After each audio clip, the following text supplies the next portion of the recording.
Welcome to our B380 presentation on Mexico.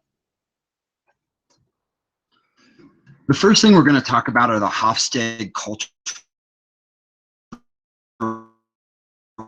dimensions. An analysis by Gert Hofstede. This tool is used in determining how values are influenced by culture and country. These dimensions are power, distance, index, versus collectivism, masculinity versus femininity, uncertainty avoidance, term orientation, versus restraint. Based on the result of the Hofstede cultural dimensions graph for Mexico, which you can see on the screen, to the United States in some aspects, and their culture is one that tends to work well as a team and reach an end goal in. As each dimension is discussed, it is important to note the greatest difficulty in are power distance, individualism, uncertainty avoidance, and indulgence. So the next slide here is on the history and culture of Mexico. Mexico has a very rich history. The modern day culture is shaped by the Catholic Church and culture and the hardworking ancestors. One of those ancestors, which shaped who raised many of the crops, they instilled in them the culture of hard work. The primary religion in Mexico is Catholicism, with over 75% of the Catholic Church. In Mexican culture, family is highly regarded and of greatest importance. This has been shaped by the Catholic Church, which also to be of the greatest importance. In Mexico, it is not uncommon to have multiple generations living under the same roof society and take care of one another to better.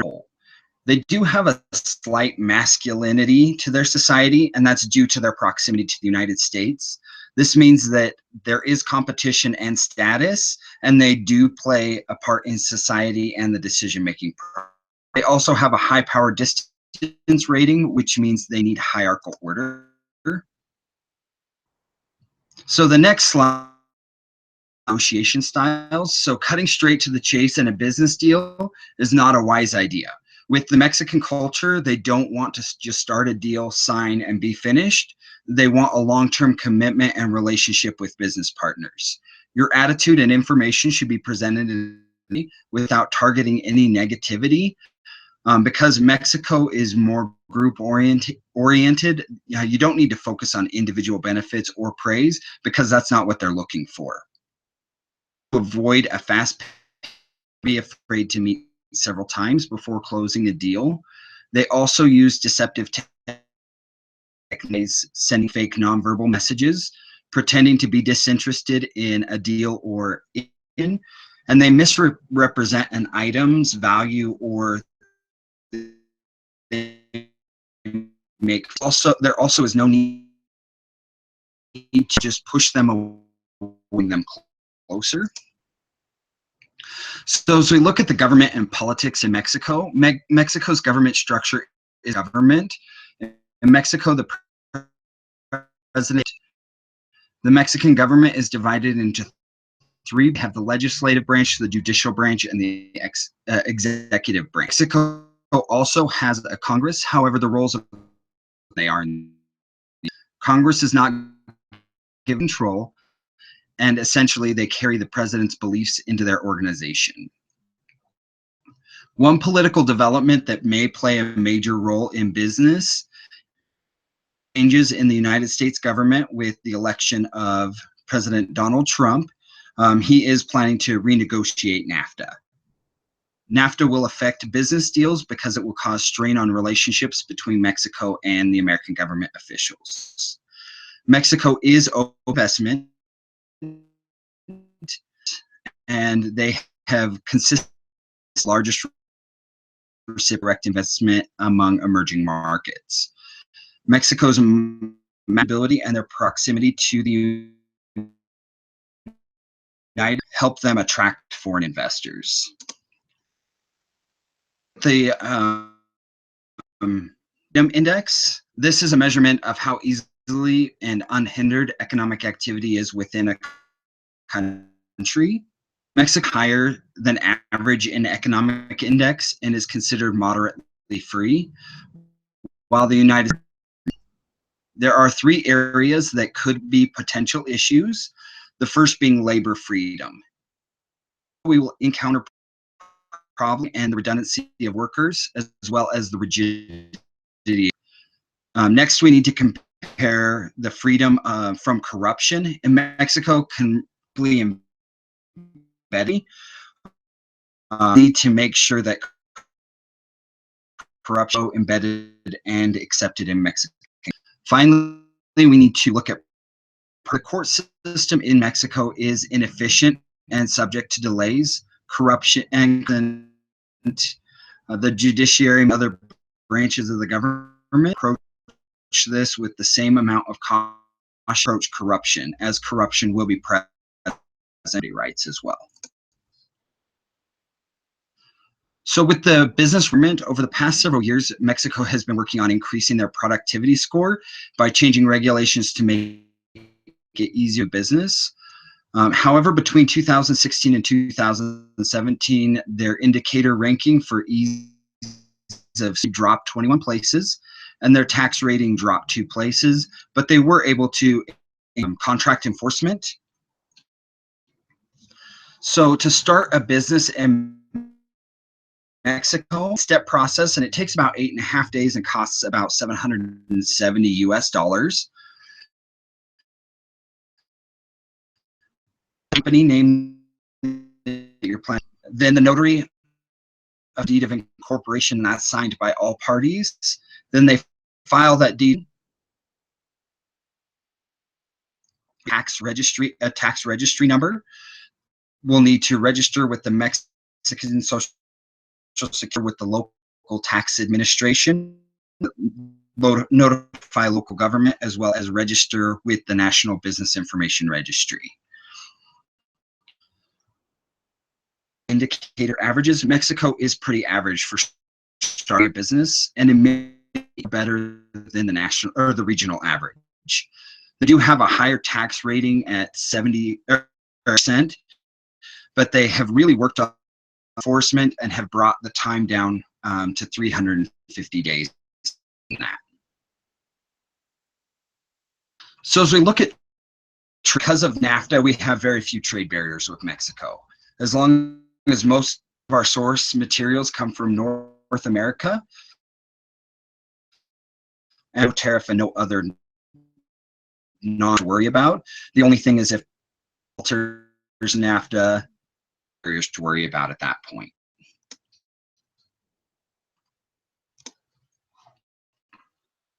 We look at foreign direct investment. This is when a foreign investor has direct control over a company. In Mexico, emerging countries, it's most open to foreign direct. There are several sectors that are limited, such as the distribution and transportation of petroleum gas, the generation, distribution. There are also in these sectors include the timber industry, production, recreational and athletic services. The Mexican government has removed many trade barriers that would have stopped incoming foreign, as well as introduced tax exemptions and tax advantages for new businesses, which were introduced to help attract further foreign direct investment. These zones were created to attract investment in the underdeveloped areas in the southern part of Mexico.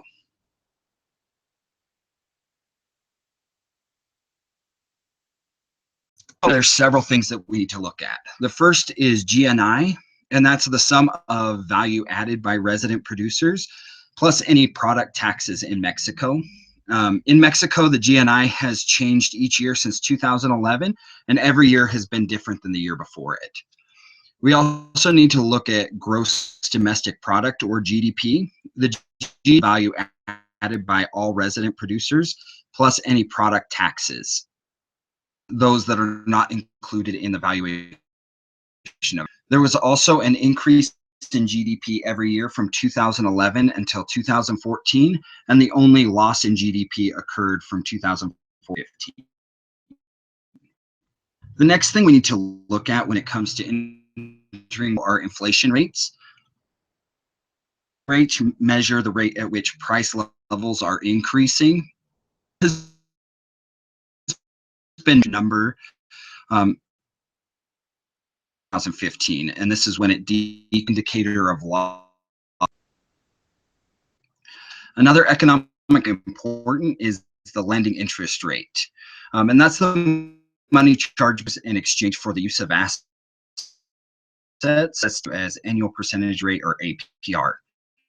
So this rate impacts the value of the peso. It also affects and can cause fluctuations in the inflation rate, as well as impacting the overall cost of doing business. On December 5th, Bank of Mexico did raise the lending interest rate to 5.7%, and this was the third straight time that the interest rate had been raised, and that was in an effort to protect the value of the peso. The final factor that we need to look at is the unemployment rate and labor force participation rate. Unemployment rate is the percentage of the total labor force currently seeking employment and willing to work. And the labor force participation rate is the person that is currently employed or actively seeking employment. The unemployment rate dropped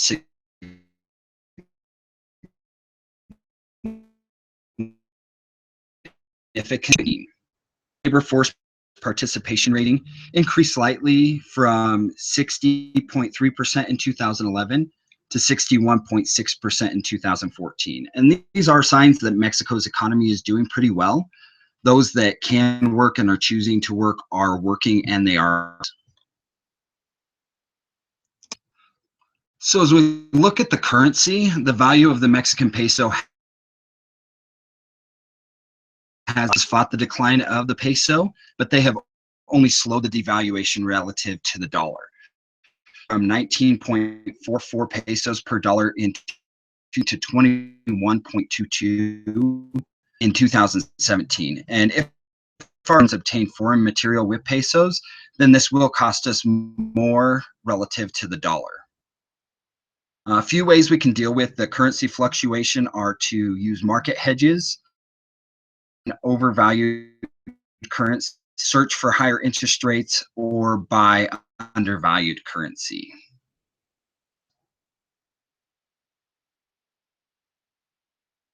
Economic and financial risks. As we mentioned previously, we are anticipating change as a drop in trade between Mexico and the United States. Another area of trouble that could affect economic conditions.